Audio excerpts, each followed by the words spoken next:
Start करते हैं अपनी इस वीडियो को। तो हमारा पहला क्वेश्चन है वह कुछ इस प्रकार है, किसी घटना के घटित होने की प्रायिकता P है तो उसके घटित न होने की प्रायिकता होगी। आपसे कोई भी घटना पूछा जाए, अगर उसकी घटित होने की प्रायिकता P है, कोई घटना घटित होने की प्रायिकता P है तो उसके घटित न होने की प्रायिकता होगी 1 - P। ऐसा हम निकालते हैं। तो इस क्वेश्चन का करेक्ट आंसर जो होगा वह होगा 1 - P। नेक्स्ट क्वेश्चन है, निम्न में से कौन सा मान किसी घटना की प्रायिकता नहीं हो सकती। आप भाइयों याद रखिएगा, प्रायिकता का मान हमेशा 0 और 1 के बीच में होता है। प्रायिकता का मान हमेशा देखना अब 0 और 1 के बीच में होता है। 0 से बड़ा या बराबर हो सकता है और 1 से छोटा होगा। प्रायिकता मान हमेशा 0 और 1 के बीच में होगा। प्रायिकता मान कभी भी न तो ऋणात्मक होगा और न ही 1 से अधिक होगा, हमेशा 0 और 1 के बीच में लाई करेगा। अगर आपकी घटना निश्चित है, कोई घटना निश्चित है, उसकी प्रायिकता 1 होती है, और कोई घटना अगर असंभव है तो उसकी प्रायिकता 0 होती है। चलिए हम सेकंड क्वेश्चन को अगर देखें तो 1/3 की अगर हम बात करें तो 1/3 भी 0 और 1 के बीच में लाई कर रहा है। 0.1 ये भी 0 और 1 के बीच में लाई कर रहा है। 3% का अर्थ होता है 3/100 और यह भी 0 और 1 के बीच में लाई कर रहा है। अगर हम बात करें 17/16 की तो 17/16 जो है वह 1 से ज़्यादा होगा। 17/16 इज़ ग्रेटर देन 1 से अधिक होगा भाइयों 17/16, इसलिए 17/16 किसी भी घटना की प्रायिकता नहीं हो सकती है। तो यह क्वेश्चन हमारा करेक्ट आंसर होगा 17/16, फर्स्ट का था 1 - P।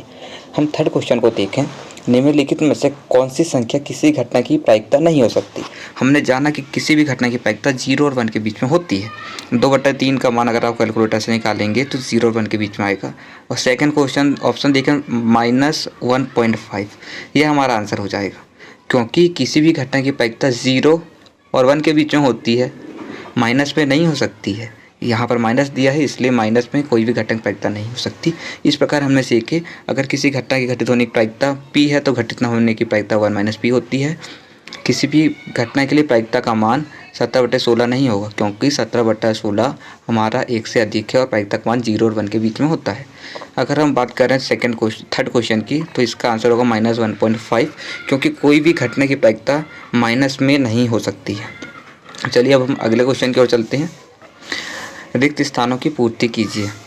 बिल्कुल सिंपल क्वेश्चन, किसी असंभव घटना की प्रायिकता खाली स्थान होती है। अगर कोई भी घटना असंभव है तो उसकी प्रायिकता होगी 0, 0। असंभव घटना की प्रायिकता 0 होती है।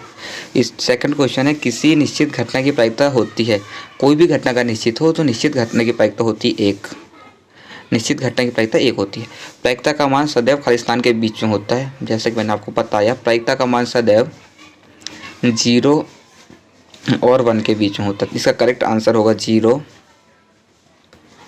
और 1। प्रायिकता का मान सदैव 0 और 1 के बीच में होता है, यह आपको हो जाएगा आंसर।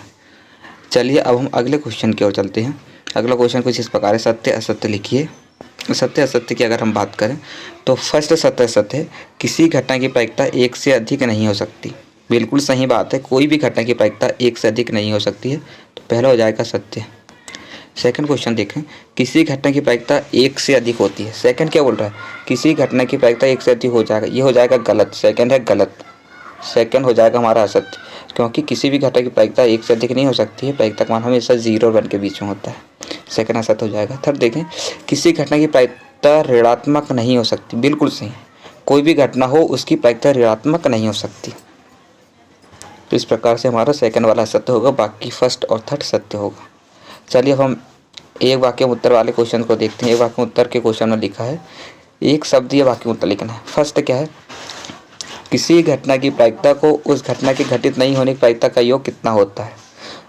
घटना की प्रायिकता उसके घटित न होने की प्रायिकता का योग कितना होगा। चलिए बहुत अच्छा कॉन्सेप्ट वाला क्वेश्चन है। किसी घटना की प्रायिकता अगर P है तो उसकी घटित न होने की प्रायिकता 1 - P होती है।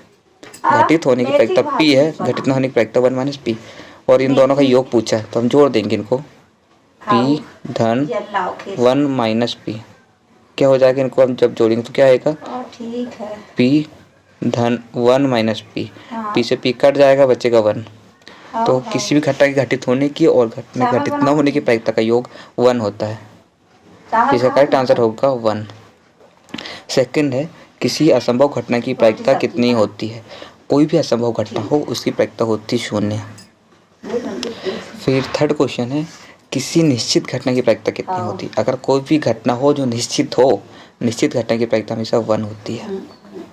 ये बात याद रखिएगा।